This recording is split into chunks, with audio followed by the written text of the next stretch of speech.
Consumers now have until December 23rd to sign up for coverage that begins on the 1st of January. Insurers will now be required to accept payments until at least December 31st for coverage that begins on January 1st. And we're encouraging insurers to allow consumers who've paid portions of their premiums, such as a down payment, to be able to start their coverage on time. Okay, HHS Secretary Kathleen Sebelius, that's today on a conference call. A new rule today. The deadline's December 23rd. Looking at the calendar, not many days left here. Take a look at these new rules. Requiring insurers to accept payment through December 31st for coverage beginning January 1st. Urging insurers to give consumers additional time to pay their first month's premium and still have coverage beginning January 1st. Strongly encouraging insurers to treat out-of-network providers as in-network to ensure continuing care for acute episodes if the provider was listed in their plan's provider directory as of the date of the enrollee's enrollment. Basically, keep your doctor that you had even though he's not in the network that you now have. Strongly encouraging insurers to refill prescriptions covered under previous plans during January. What about this? Let's bring in our panel. Judge Andrew Napolitano, Fox News senior judicial analyst, Juan Williams, columnist with The Hill, and syndicated columnist Charles Krauthammer.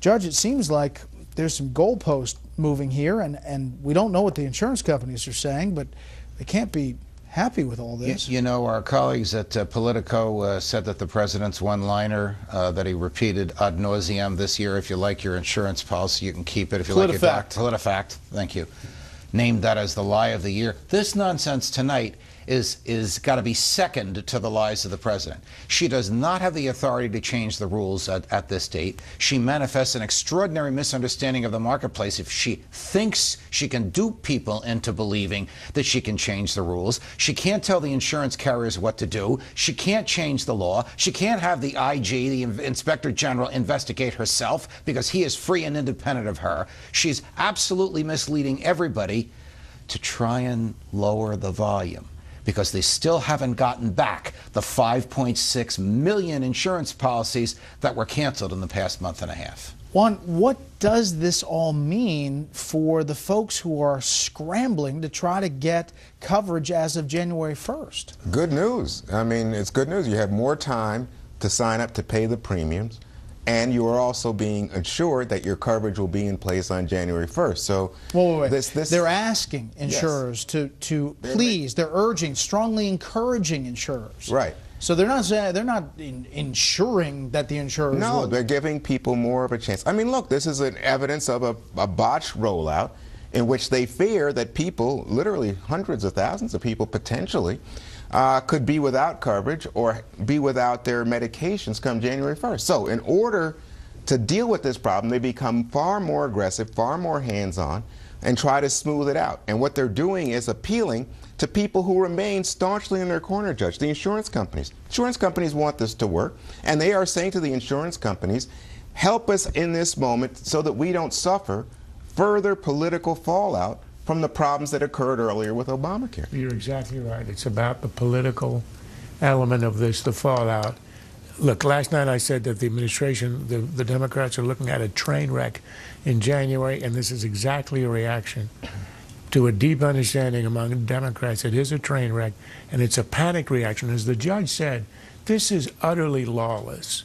This now approaches a banana republic lawlessness. I mean, instead of it, the only difference is that here, when you get presidential decrees, it's done on a conference call instead of from the balcony of the presidential mansion. That's the only difference, and nobody sings, Evita isn't at his side. Look, what's happening is administration understands that by wrecking the previous system, by kicking millions of people off their plans, presumably, as Jay Carney had said, because they're lemon plans, inadequate stuff, substandard, that you're going to have people out there in January going to be uncovered, and now they are ordering or strongly encouraging. If the government strongly encourages you, that's a spur to action. That's the equivalent of law.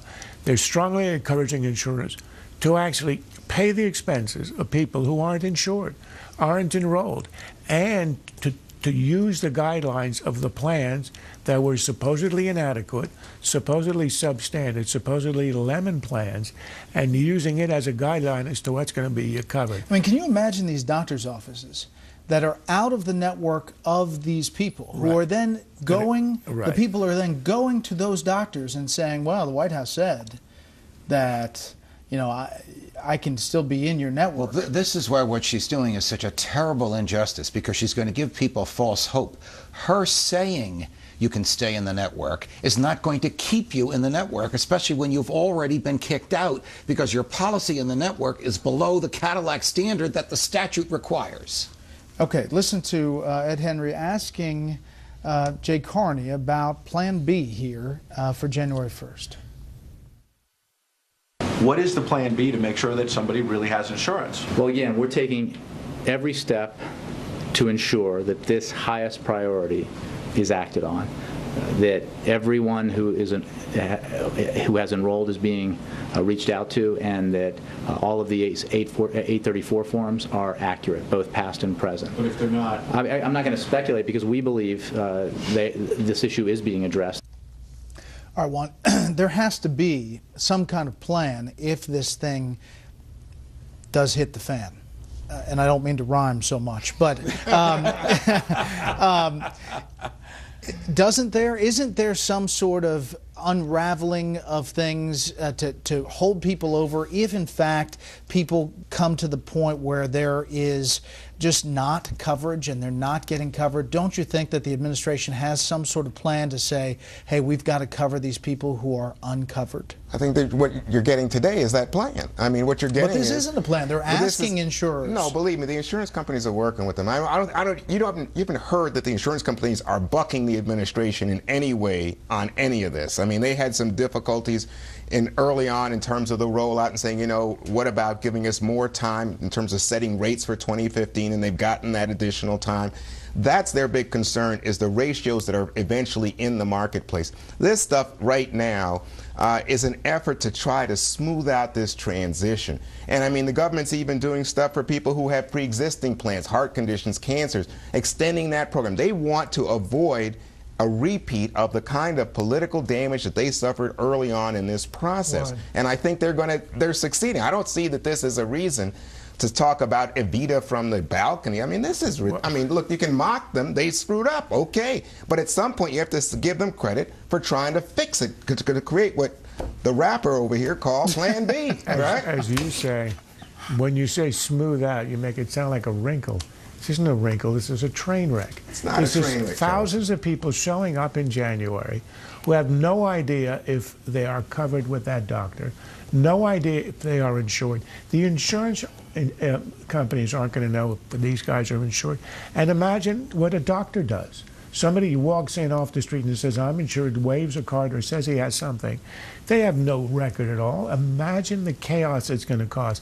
And what this is a panicked response invented out of thin air without any color of law. No, look, and that in and of itself should worry you. But it's not a major, it doesn't undermine the entire program. It affects a small slice of the people who are eligible for this coverage. 5.5 million lost their policies. Next up, the Speaker of the House versus conservative groups as this budget plan passes 332 to 94 tonight.